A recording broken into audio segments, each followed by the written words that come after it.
right, welcome to our first editing video, the first in what we hope will be many educational tutorials on how to edit for dance photography and for dancers. We're actually going to start editing 2 photos from our latest shoot with Ever Larson, which we actually did another video on, so if you want to check that out before you go into this one, check it out below. We did 2 lighting setups, one with a little bit softer light, a little bit brighter, and then we had another one where we threw some grids on to the modifiers. Didn't change anything else, we just threw those grids on to get a little bit more of a contrasty, moodier look. So we're going to take you through our editing process for both of those images. So this photo here is the first lighting setup with Ever. It's again the little lighter, softer light. We have 2 large octoboxes on camera left and some fill lights coming in from the back. This second one is again the same setup. Nothing has changed. We haven't moved any lights around. We've just added some grids and adjusted for exposure with the lights that we had. We're using 2 Profoto D2s, and in the back we're actually using some Strobe Pro strobes from Canada. When I first started out, they were a really great purchase, and we still use them today, so they're a really great tool for the studio if you need a workhorse around. So we're going to start with the lighter one, and a lot of the comments that we get on our Instagram have to do with how we edit backgrounds. We've developed a technique that really streamlines that process along, so we're going to show you some of that right now. So we're going to start with this first photo, bring it open into Photoshop. I'm working here on Photoshop CC 2022. I have the new MacBook M1 Pro, and I'm working with my Wacom tablet, which is something that I can't edit without. So first things we do is actually just expand the background. And so we're going to do content aware scale. Make sure that you press Shift on this one so that you don't lose the background. All right, so that's number 1, and actually that's pretty good. This photo is actually quite clean to begin with. We used the new paper roll, so there's a few blemishes. As you can see over here in the corner, near the left side of the photo here, we have a little bit of maybe a wave in the background, so we're going to take care of that, and I'm going to show you here. We have some actions loaded up, and I actually have little buttons for this, and we will make these actions available for you so that you can streamline your process as well. So it's just basically a touch of a button. You select the background, you let the AI do its job. It doesn't need to be perfect to start with. And then what I end up doing here is I actually do a Gaussian blur, and that's another action that we have. So we've dialed that in, we just press Gaussian blur, we let it blur the background, and just right away, as you can see here, it really does a really good job of taking care of some of those blemishes. But of course, this isn't enough because we have to bring in that detail back. So what we end up doing is, again, another action. I refine the subject, and this one basically brings back that underneath layer, that copy here that we have. So that background layer never changes, and then we just mask the top layer that we've done a Gaussian blur on. And now with our mask, we just go in with our paintbrush, zoom in here, and we kind of bring back some of that background so we're not losing any detail on the edges. And using our pen here, we're just going to go around making sure we're bringing back some of that detail around the hair, around the edges.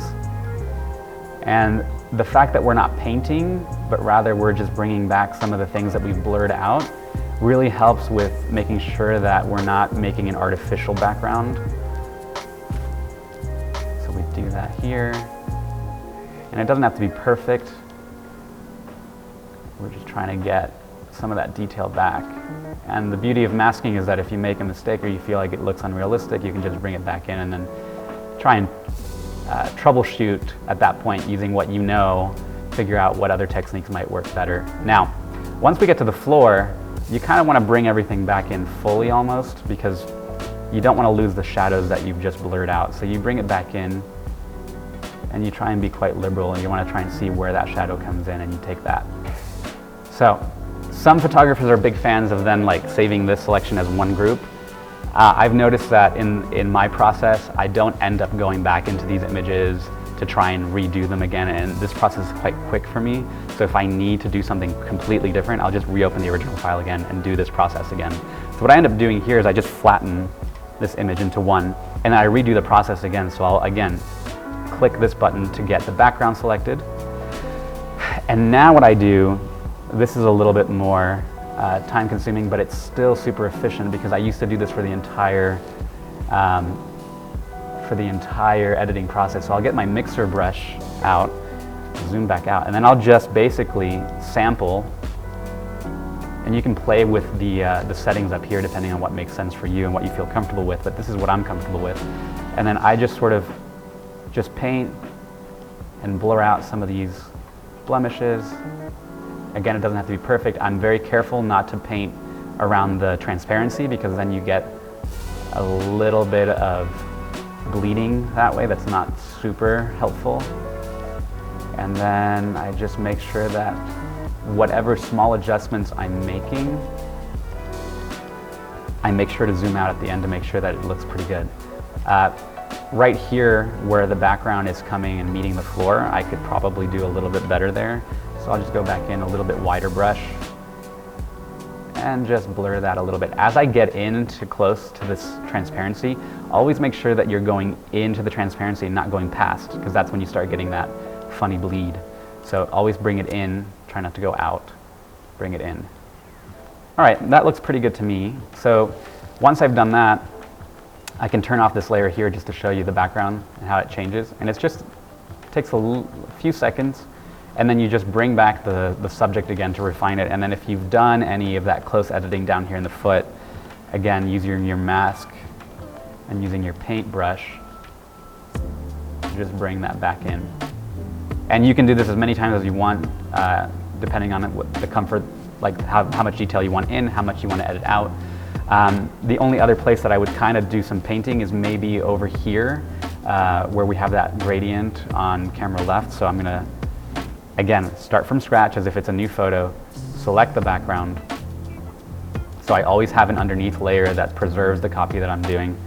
And then I am gonna use the paintbrush. I'm gonna turn on the pressure so that I'm painting with the pressure of my tablet and just sampling as close to her foot as possible so that when I'm editing and I'm bringing back that background layer, it's as close as possible to the color of the background from before.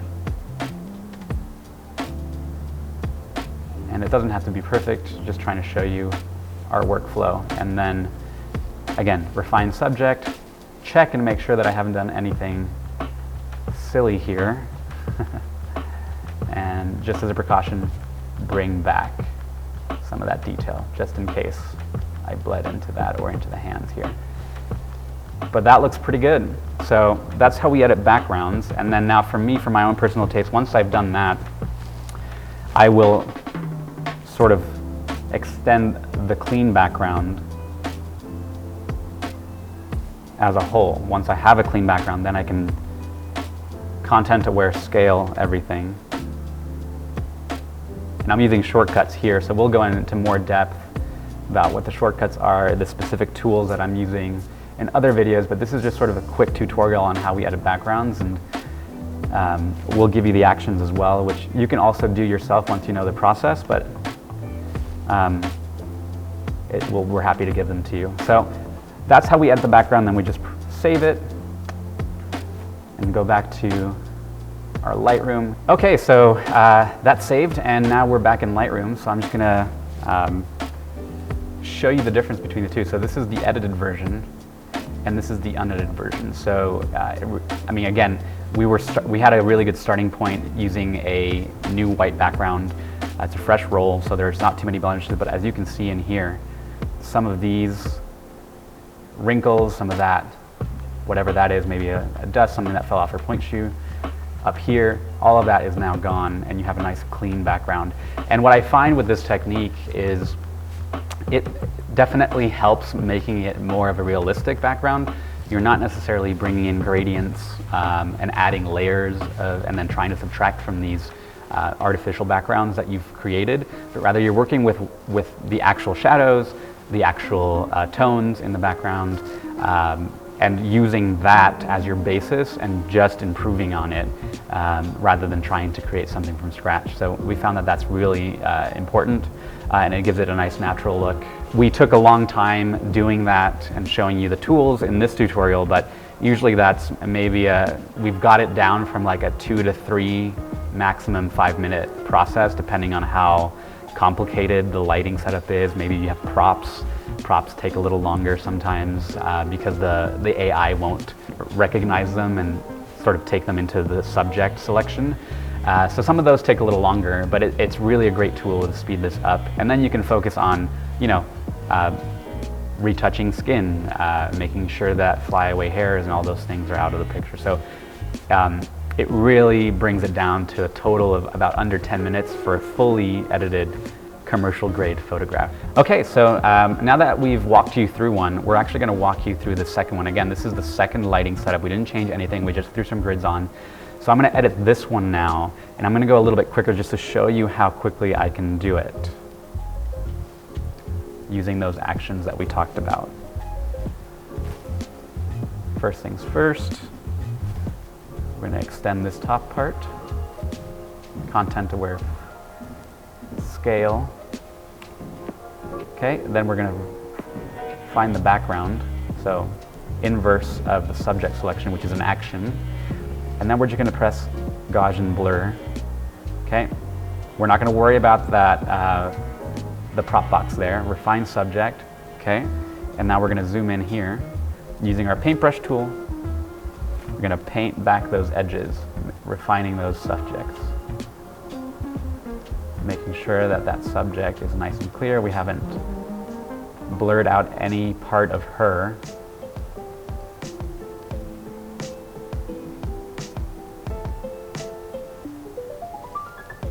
Don't worry too much about the posing box just yet. Just making sure she's clear. And then we're going to zoom back out, make this brush a little bit bigger, bring back the bottom, bring back here. About it. And then I'm going to, again, just double check here, double check the edges.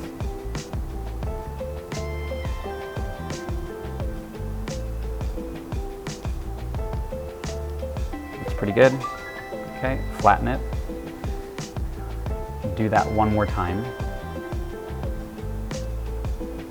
Okay, and now this time, I'm going to go in with my mixer brush.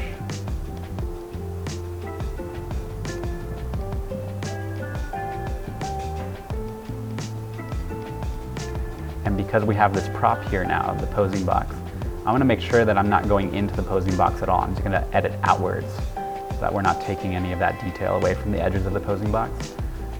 And just using the mixer brush here, just ironing out some of these details here. Now, once we get to the transparency, that's fine. We can go in, making sure that those wrinkles in the background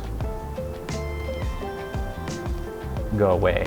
Especially when you're using contrast in your lighting setup, you're going to get a lot more of that,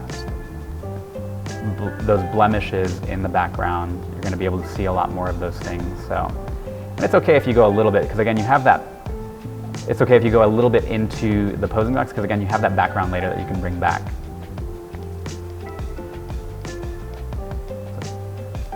Okay, that's looking pretty good. Bring back the subject. Start here.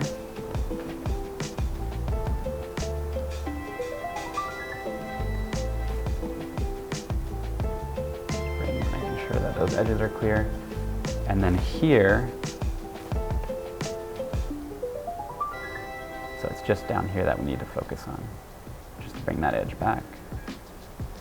I think on this side we were pretty good, but I'm just going to bring the edge back just a little bit here.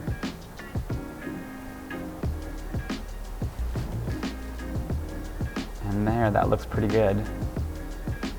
Okay, I'm going to do this process one more time. And this time it's just for this gradient in the back. I think the background sagged a little bit on us just because it's a new roll and it's super heavy. So I'm just going to iron out that a little bit again with the mixer brush. These are just for details at the end.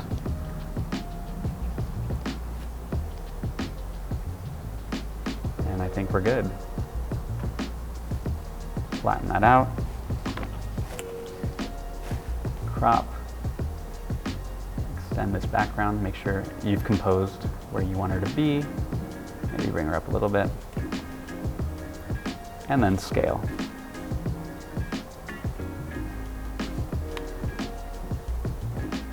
Just be mindful when you use Content Aware Scale on the shadows at the bottom. You have a little bit of space, but make sure that you don't do too much, because then sometimes what ends up happening is it ends up warping that shadow to an unrealistic level, so just be mindful of that. All right, so there we go. We're gonna save that. We're gonna wait for it. And there it is. So now we have that one and that one. And so again, it's a really easy process with the actions and just using mixer brush with the actions and the Gaussian blur. It's really quick. I think I did that one in maybe 3-4 minutes tops. And then that way you can just really focus on, you know, making sure that the rest of the photo is exactly how you want it to be. Hopefully you enjoyed this tutorial, and stay tuned, because we're probably going to go into a lot more detail on how to create those actions, explain the actions, so we're going to give you the action pack and go into how we created them. That way you understand the process, and then that way maybe you can build on that and create your own actions. Maybe it works differently for you. Share them with us too, because we'd love to see how you build on what we've created, and see if we can really create a community here. One parting thought also, we just got this new toy in. It's the Loupedeck. It's the Loupedeck CT. We're really excited to see how this fits into our editing workflow. They are partnering with Wacom at the moment, so you can actually buy these two products as a bundle. I'm thinking that this is going to really speed up a lot of the keyboard shortcuts that I've created for myself, and rather than having to remember and figure out what comes next and do all that, we're just going to program this Loupedeck to sort of have the go-to actions programmed right into here. So stay tuned, because we're going to do an in-depth review on this product as well. Super excited about these videos, and hopefully you'll subscribe and like this video and share it, and thanks for tuning in.